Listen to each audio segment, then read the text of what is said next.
Hey, what's up guys, how's it going? Welcome to another episode of Let's Talk Retro. Like I said before, this is kind of a podcast type of deal where I just talk shit on a mic for 30 minutes. This isn't my usual scripted content. And for some reason, the first episode kinda blew up. Probably because I mentioned a big YouTuber like Bedhead1000, that's probably the reason. But either way, at least I made a good first impression. Now the first thing that I want to talk about is something a bit weird.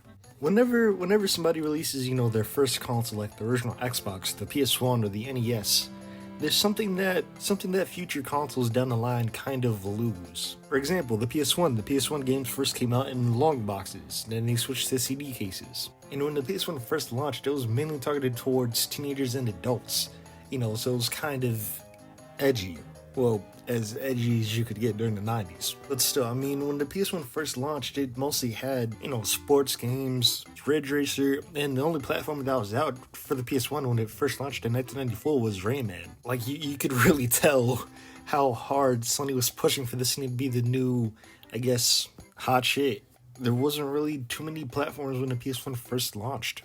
But then, of course, as the PS1 got more popular, then there came the platformers and the kids' games and stuff like that. Now, I'm not saying that those games are bad at all, but something was, lost during the translation when the PS1 became more popular. It became less edgy, for lack of a better term. Same thing with the OG Xbox. This thing screams edgy. Turning it on is like starting up a nuclear reactor.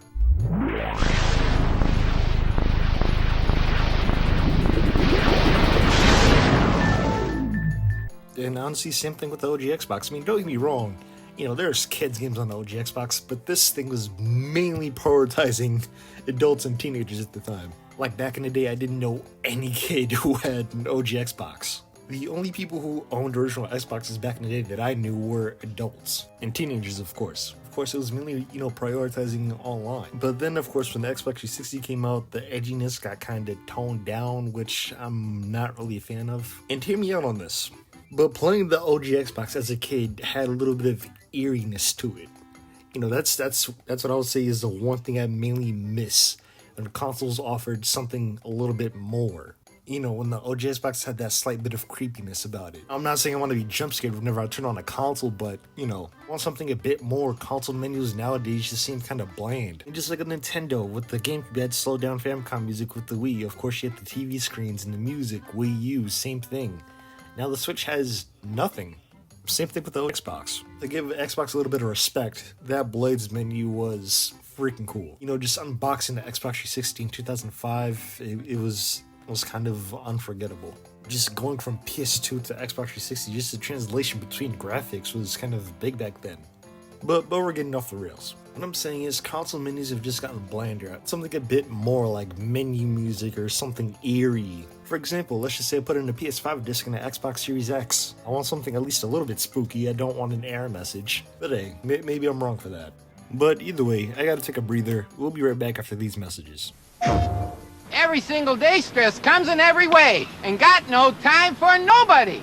My style is rich, though fat and rich. We'll make a cake today that looks rich. Crack, crack the egg into the bowl. Crack, crack, crack the egg into the bowl. Parappa the Rapper, the great new music video We're game. making us a cake that you've never seen before. Once you played it, you can't get it out of your head. The other day, I was called a little turkey. But I'm a chicken, got it? You beef jerky? PlayStation. And we're back, ladies and gents. So, what's weird? I've been playing a lot of PSP recently. Shit, today I didn't even play anything besides PSP. I'm starting to realize now that the PSP was way ahead of its time. This thing's like a mini PS2 in your pocket. Of course, you got all your main franchises, you got Grand Theft Autos, you got your Tony Hawks, you got your God of Wars. All of the main titles in like a little portable handheld, and I love it. Now, of course, this thing will never replace the real PS2 or the PS1, but still, if you want to just chill on the couch and play something, you can just pull this out and play for hours. You know what, fuck it, the PSP is gonna get its own video this week, because I feel like this handheld isn't really talked about enough. The PSP is just great, if you don't want to use UMD, you can get the PSP Go. There's so many different options. Of course, you got the 1000, 2000, 3000.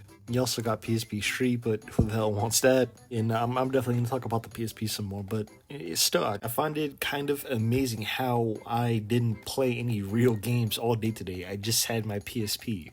You know, I could have played GameCube, I could have played N64, I could have played NES, but I chose to play the little PSP. I find that amazing. Now, another thing that I want to talk about is I tried something new this week. I sold some games on eBay. My god, being a buyer versus being a seller on eBay is two completely different things.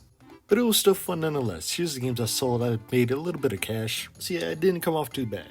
One thing I am thinking about selling is my Sega Saturn. You know, it's kind of sad to realize this, but the Sega Saturn is the most unused console in my collection. And it's fucked up because I've tried collecting for the Sega Saturn, but it is just way too fucking much. Every decent Sega Saturn game is like $100, and I can't. That's just too far for me. But yeah, no, my Sega Saturn is literally collecting dust at this point. You know, it's just like, as much as I love the system, I'm gonna have to run emulation if I want to experience any decent Sega Saturn game. Now, another small topic. My PS2 sounded like a fucking shredder this week. And I find it weird because the PS2 was one of the quietest retro systems I owned. Like, every retro system I have kind of has that Dreamcast effect where you kind of hear everything. I mean, like, whenever you hit a loading screen, you could literally hear the console trying to run the disc. And I find it weird because my PS2 isn't usually like that, but whenever I want to play Oni, my PS2 is a fucking shredder. You could literally hear the fans blowing, the Laserdisc reading. It's weird. Shit, to be honest, I kind of want to take it apart just to see how it works. We're gonna have to start wrapping things up, but another topic that I want to touch on is weird retro gaming problems. You see, is it just me that I want, you know, everything kind of complete? Recently I bought a GameCube game and it came in a DVD case, and for some reason that kind of weirded me out, like why can't games stay in their original case? Another example, Xbox cases are usually green, but when they're in black cases, that usually kind of irks me a little bit. Like, why can't games stay in their original cases? I know that's a stupid topic, but still, I'm kind of a completionist in that way. Like, if I have a whole set of GameCube games, of course I'm gonna want them all in their original GameCube cases. That only makes sense. But yeah, I certainly get it. You know, back in the day, we didn't realize how valuable this shit was. So I could definitely understand, you know, taking games in and out of cases, but still, you know, if you're running a retro game store, you might want to have your games in the original cases. But it's whatever, shit happens. Hey, so ladies and gents, if you want to, like, subscribe, do whatever you want to do, Nourish, and tell me down below. What's been going on with you this week? Anything happening, anything interesting? Tell me down in the comments. I'll see you guys later. Peace.